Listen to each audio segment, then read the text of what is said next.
अरे छोड़िए यार, अबे कोई नोटिस नहीं लेता तुम्हें। छोड़ो छोड़ो, कोई नोटिस नहीं लेगा तुम्हें। डिस्टर्ब ना करिए सभापति महोदय, मेरा टाइम इसमें काउंट नहीं होगा। अरे यार बेईमानी से जीता है तो ज्यादा ना बोलो, मालूम है कितने बड़े तीरंदाज हो।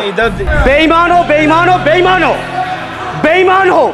आज मैं पहली बार बोलने के लिए खड़ा हुआ हूँ, आपने मुझे मौका दिया, उसके लिए बहुत बहुत धन्यवाद देता हूँ।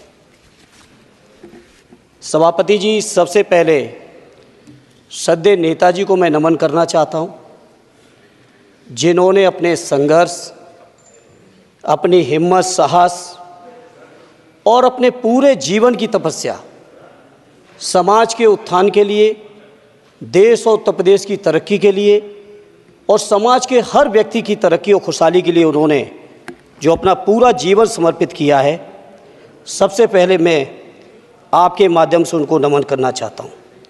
माननीय सभापति महोदय, श्रद्धेय नेताजी ने हम लोगों को अपने समाजवादी विरासत में इंसाफ और इंसानियत, न्याय और हक की लड़ाई करना सिखाया है और उस लड़ाई को हम लोग बखूबी अपने नेता आदरणीय अखिलेश यादव जी के नेतृत्व में शानदार तरीके से उस विरासत को न केवल लड़ रहे हैं, बल्कि नेताजी के हर सपने को पूरा करने तक हम लोग चुप बैठने वाले नहीं हैं। सभापति महोदय, बजट एक व्यापक विषय है और जब इस विषय के बारे में सोचते हैं तो समझ में नहीं आ रहा कि कहां से शुरू करें, क्योंकि देश में आज कोई वर्ग नहीं बचा है।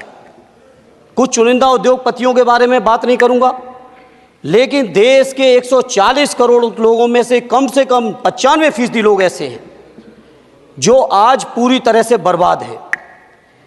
एनडीए की यह सरकार 11वां बजट पेश कर रही है, लेकिन इस 11वें बजट के बावजूद अगर मैं देखता हूं तो समाज की जो गरीबों के लिए सबसे ज़्यादा ज़रूरी चीज़ें हैं, स्वास्थ्य का है तो स्वास्थ्य 2023 और 24 में बजट घटा दिया है। किसानों का बजट जहां यूपीए के सरकार के समय 2014 तक 5.5 था, वहीं 24 आते आते ये 3.15 रह गया है। शिक्षा का बजट जहां 2013 में 4.77 था, आज 23-24 आते आते ये 2.5% रह गया है।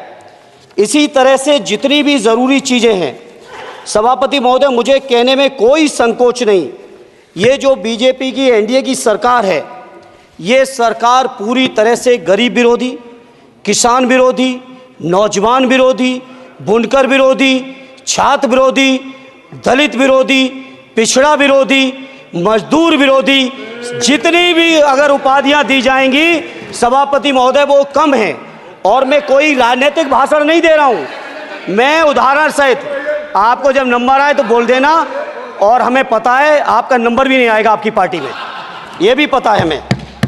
सभापति महोदय, श्रद्धेय नेताजी ने हमेशा कहा है कि चुनाव में या जनता के बीच किया हुआ वादा अगर आप पूरा नहीं करते हैं तो वो भी एक सबसे बड़ा भ्रष्टाचार है, और उस भ्रष्टाचार में अगर किसी ने वर्ल्ड रिकॉर्ड बनाया है तो बीजेपी की और एनडीए की सरकार ने बनाया है।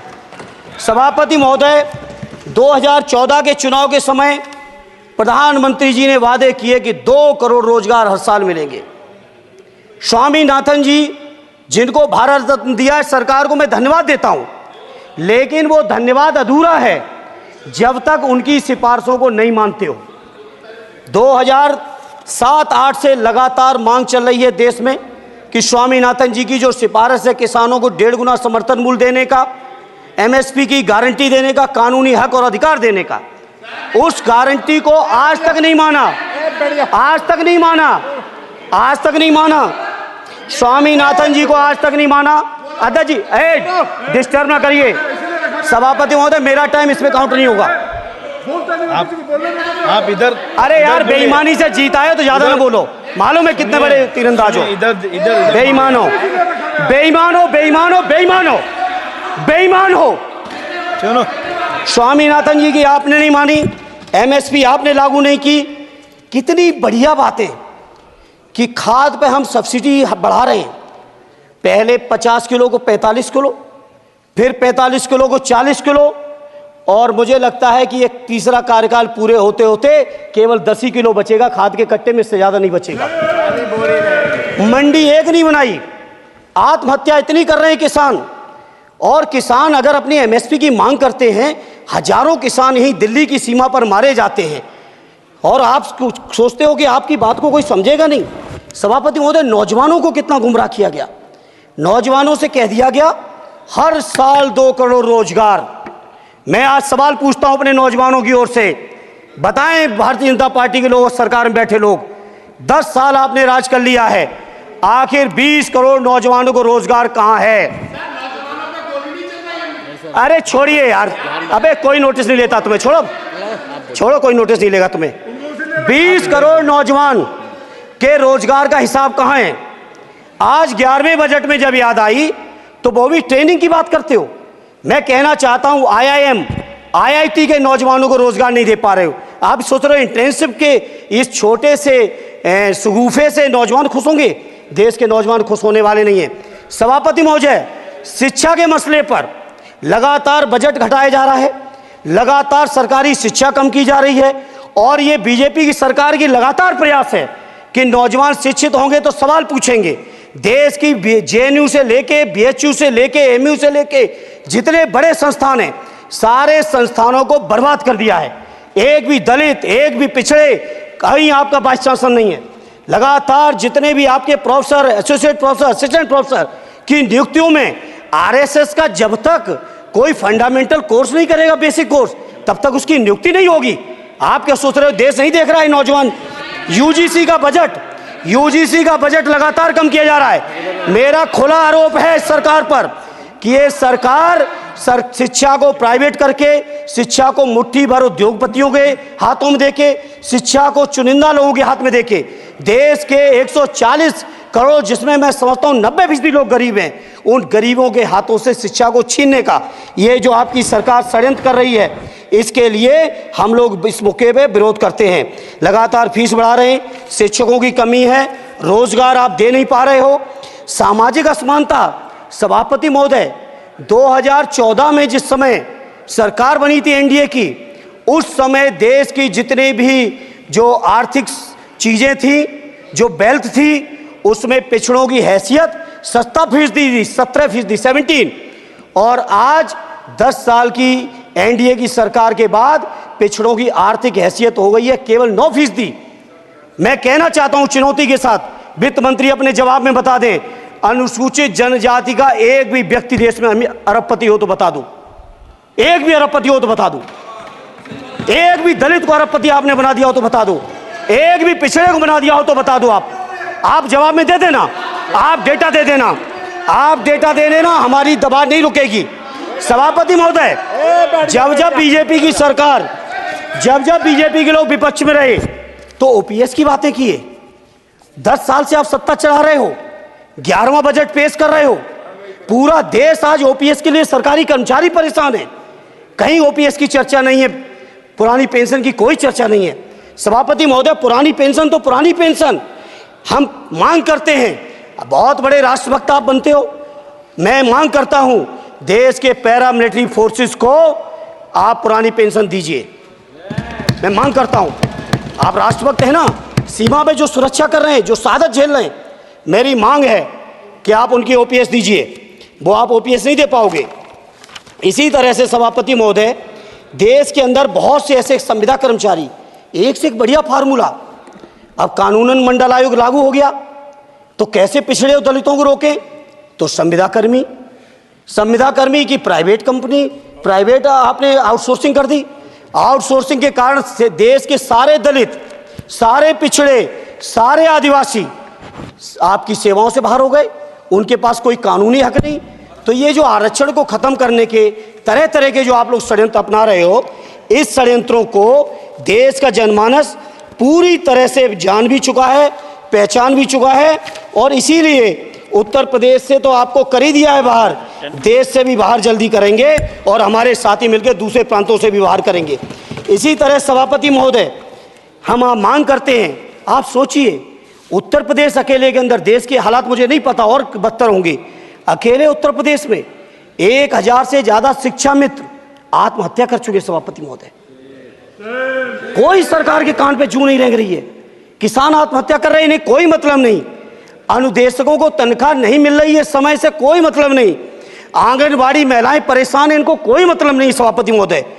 आपकी आशा बहुएं, आपकी ये रसोईया महिलाएं, आपकी आंगनबाड़ी, पंचायत सहायक, रोजगार सेवक, मैं समझता हूं सभापति महोदय यहाँ बैठे हर सदस्य के पास इनके क्षेत्रों का ये डेलीगेशन जरूर मिलता होगा और मांग करता होगा कि कम से कम हमारा मानदेय बढ़ाया जाए, हमें स्थायी किया जाए। सभापति महोदय, इसके लिए सभापति महोदय मेरी पार्टी के किसी भी मेंबर से हम नंबर कम कर लेंगे, टाइम, मेरा टाइम बढ़ा दीजिए, बढ़ा दीजिए, कोई भी मेंबर हमारे लिए दे देंगे टाइम, हम लोग देते। इसलिए सभापति महोदय इन सभी समस्याओं के लिए मैं आपसे कहना चाहता हूं कि इनका समाधान करिए, और नहीं समाधान करेंगे तो अभी तो बैसाखी पे बन गए, बिहार और आंध्रा को पैकेज देखे फिर देश में कितने राज्यों को पैकेज दे पाओगे। अरे वित्त मंत्री जी उत्तर प्रदेश से आते हो, इतना भी हक नहीं कि पूरे बजट भाषण में एक बार उत्तर प्रदेश का नाम आ जाता। इतना अयोध्या से नफरत हो गई, अयोध्या से अवधेश जी क्या जीत गए, आप लोगों को इतनी नफरत हो गई कि एक भी उत्तर प्रदेश का एक बार भी नाम नहीं आया सभापति महोदय। इसे मैं आज इस मौके पर सभापति महोदय देश के गरीबों, किसानों, नौजवानों, व्यापारियों, बुनकरों सभी की ओर से कहना चाहता हूं, ये बजट देश विरोधी बजट है। कुछ समस्याओं के लिए सभापति महोदय संवेदनशीलता के साथ मैं कहूँगा सरकार को विचार करना चाहिए। श्रद्धेय नेताजी जब रक्षा मंत्री थे, उन्होंने व्यवस्था दी थी कि देश के अंदर जो भी सैनिक शहीद हुए हैं उनको ससम्मान उनके घरों पे जाके राष्ट्रीय सम्मान के साथ उनकी अंत्येष्टि हो। मैं उन्हीं की परंपरा को आगे बढ़ाते हुए एक और मांग करता हूं सभापति महोदय कि जो हमारे शहीद जिनकी अंत्येष्टि स्थल जहां कहीं भी बना हो, जिस भी परंपरा से बना हो, अरे आपको कुछ नहीं पता है, अरे यही तुम्हारे सैनिकों के लिए यही तुम्हारा भाव है सभापति महोदय। आप बोले सर। सभापति महोदय मेरा अनुरोध है अग्निवीर की योजना खत्म की जाए। ये 4 साल के सैनिक से देश की उतनी मजबूत रक्षा नहीं हो सकती। नौजवानों को गुमराह करके केवल 4 साल, उन्हें दो ना 60 साल तक रिटायरमेंट, 4 साल बाद वो कहाँ नौकरी ढूंढेंगे। इसे मेरी मांग है अग्निवीर की योजना खत्म की जाए। साथ ही साथ मेरी एक मांग और है कि जो शहीदों की शहादत स्थल है उसको शहीद स्थल के तौर पर डेवलप करने के लिए केंद्र सरकार को अतिरिक्त बजट देना चाहिए। मैं नहीं समझता हूँ इसमें किसी को कोई दिक्कत होनी चाहिए। इसी तरह सभापति महोदय बातें बहुत लंबी लंबी की जाती हैं, थोड़ा सा मैं अपने क्षेत्र के बारे में कहूँगा। आदरणीय हमारे नेता माननीय राममूर्ति वर्मा जी ने भी कहा है, माननीय लालजी वर्मा जी ने भी, जो बाढ़ की समस्या है, जो समस्या बिहार में है नेपाल से पानी छोड़ने की, वही समस्या उत्तर प्रदेश की भी है। और विशेषकर पूर्वी उत्तर प्रदेश में अगर आप चलिए तो खीरी से शुरू करेंगे, पीलीभीत खीरी से लेके पूरा आप चले जाइए और एकदम कुशीनगर बॉर्डर तक, बिहार बॉर्डर तक पूरी की पूरी समस्या है। घाघरा जब आती है तो मैं समझता हूँ इन जिलों के लाखों लोगों को तहस नहस करके चली जाती है। जितना विकास होता है सभापति महोदय, बरसात के समय वो सारा का सारा विकास पूरी तरह से खत्म हो जाता है। इसलिए मेरी मांग है केंद्र की सरकार से कि बजट आप पास कर रहे हो तो कम से कम उत्तर प्रदेश से इतनी नफरत ना करो। 2 बार तो उत्तर प्रदेश की दम पे ही बैठे थे और तब भी ये वित्त मंत्री जी हंस रहे हैं, इनके यहाँ भी आता है बाढ़ तो जाती होगी महाराज, बसता तो नहीं होगा, कुशीनगर बसता नहीं होगा, आपका मऊ बसता नहीं है, आजमगढ़ बसता नहीं, अम्बेडकर नगर बसता नहीं, बहराइच बसता नहीं, खीरी बसता नहीं, श्रावस्ती बसता नहीं, पीलीभीत बसता नहीं, बलिया बसता नहीं है, कुशीनगर बसता नहीं है, गोरखपुर बसता नहीं है। इतने जिले तो हमारे उत्तर प्रदेश के प्रभावित हैं। तो बिहार की तरह से एक विशेष पैकेज हमारे उत्तर प्रदेश के लिए भी दे दो। कम से कम इतना तो कहने की हिम्मत रखो, केवल चीखने के लिए बैठे हैं सब के सब।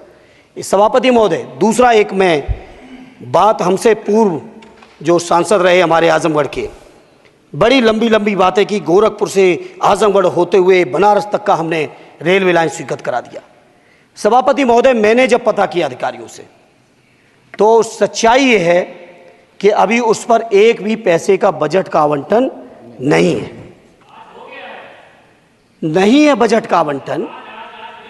हाँ, आज आप ही ने तो पेश किया बजट, आप ही तो साइन किए हो, निर्मला जी ने तो किया नहीं होगा, आप ही ने किया होगा। तो सभापति महोदय उस पर बजट भी आए, उस पर बजट भी आना चाहिए।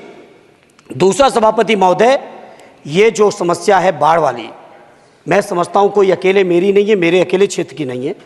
जो भी संवेदनशील व्यक्ति होगा इस पर जरूर गंभीरता से सोचेगा, उसको सोचे। इसी के साथ मैं अपनी पार्टी की ओर से इस जन विरोधी बजट का पुरजोर विरोध करता हूँ। बहुत बहुत धन्यवाद।